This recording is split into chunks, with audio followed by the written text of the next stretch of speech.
Salam alaikum. Shalom aleichem. I am most honored to speak to you today as a Jew and an American in this magnificent city of Cordoba, a place where once long ago Muslims, Jews and Christians lived together in peace.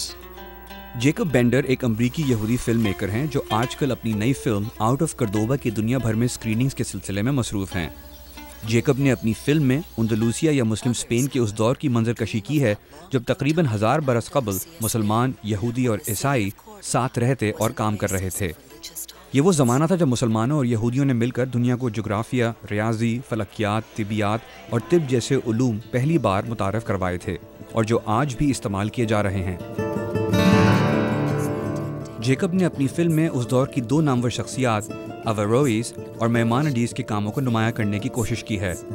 Because after 9/11, many people began to talk in a way which was very prejudicial against Muslims and blaming Islam for these attacks. Jacob کا کہنا ہے کہ 9/11 کے بعد ساری دنیا میں بیشتر لوگ مسلمانوں کو اس کا ذمہ دار ٹھہرانے لگے جو جیکب کی نظر میں ایک زیادتی تھی. جیکب چاہتے تھے کہ وہ اس کا کوئی مؤثر جواب دے اور وہ بھی اس طرح کہ اس جواب میں ایک ایسے زمانے کا ذکر ہو جب مسلمان، یہودی اور عیسائی مل کر کام کر رہے ہوں. اور یہی جیکب کی فلم آؤٹ آف کردوبا کا مقصد ہے کہ ایسے ہی مثبت دور کی منظر کشی کی جا سکے. On the one hand, we had many people clustered around the Bush administration talking about a clash of civilizations between. Jacob کہتے ہیں کہ ایک طرف وہ لوگ تھے جو کہہ رہے تھے کہ ان تینوں تہذیبوں کے بیچ سخت لڑائی یا جنگ متوقع ہے، جسے دوسری زبان میں کلیش آف سویلائزیشن بھی کہا جاتا ہے. اور دوسری جانب وہ لوگ تھے جو ماضی کی جانب دیکھ رہے تھے اور کہہ رہے تھے کہ اگر کرتبہ میں ایک ایسا دور گزرا ہے جب ان تینوں مذاہب کے ماننے والے امن کے ساتھ رہتے اور کام کر رہے تھے تو پھر دوبارہ ایسا دور کیوں نہیں آ سکتا. جیکب یہ بھی کہتے ہیں کہ ایک طویل عرصے تک یہودیوں نے مسلمانوں کے ساتھ پرامن فضا میں وقت گزارا ہے اور ایک دوسرے سے سیکھا بھی ہے، جس کی ایک بڑی مثال انہیں اپنی ریسرچ کے دوران 2 ایسی شخصیات میں ملی جنہوں نے اپنی زندگی مسلمانوں اور یہودیوں کو قریب لانے میں گزاری اور دونوں مذاہب کے ماننے والوں کو اپنی اپنی خصوصیات لے کر مستقبل میں آنے والی نسلوں کے لیے ایک انقلابی پیغام چھوڑا. اویرویز ایک مسلمان محقق اور میمانڈیز ایک یہودی عالم تھے اور بقول جیکب کے ان دونوں شخصیات کی زندگیوں پر نظر ڈالنا بہت ضروری ہے تاکہ یہ دیکھا جا سکے کہ کس طرح ان دونوں روشن خیال اسکالرز نے مذہب، سائنس، ریاضی اور دوسرے معاشرتی علوم کے بارے میں لکھا اور اندلوسیہ کے اس دور میں اپنی ساکھ بنائی. And I hope millions of people around the world will see it, inshallah. Jacob کی خواہش ہے کہ ساری دنیا کے لوگ ان دونوں محققین کے بارے میں جانیں اور ان کی زندگیوں سے کچھ سیکھنے کی کوشش کریں، خاص طور پر یورپ اور مغرب کے عوام جو سمجھ رہے ہیں کہ اسلام ان کے ملکوں پر قابض ہو رہا ہے.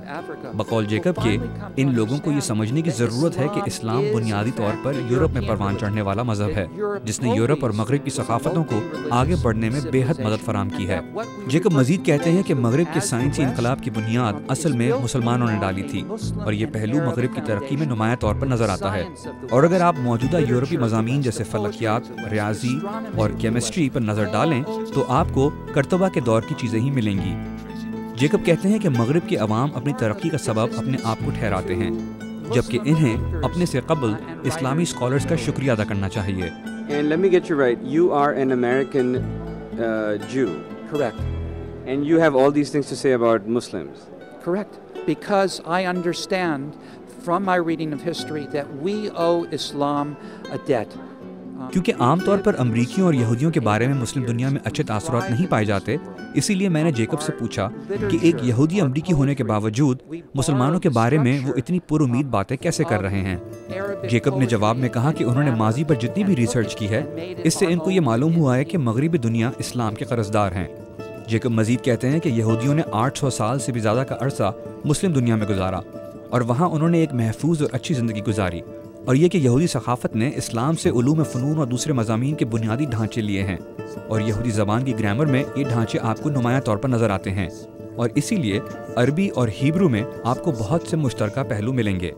And it's impossible to understand Jewish civilization without understanding its deep roots within Islam. Jacob نے اس بات پر بھی زور دیا کہ یہ ناممکن ہے کہ آپ یہودی ثقافت کو اسلامی ثقافت کے بغیر سمجھیں، کیونکہ اصل میں یہ دونوں ثقافتیں ایک دوسرے پر انحصار کر چکی ہیں۔ مگر جیکب اس بارے میں بات کرنے والے اکیلے یہودی نہیں۔ بقول فلم ساز جیکب بینڈر کے بے شمار اسکالرز یہی بات کر رہے ہیں اور کرتے آ رہے ہیں، مگر ان دونوں مذاہب کے ماننے والوں کے لیے یہ نظریہ اجنبی ہے۔ Imran Siddiqui, Urdu VOA، Chicago.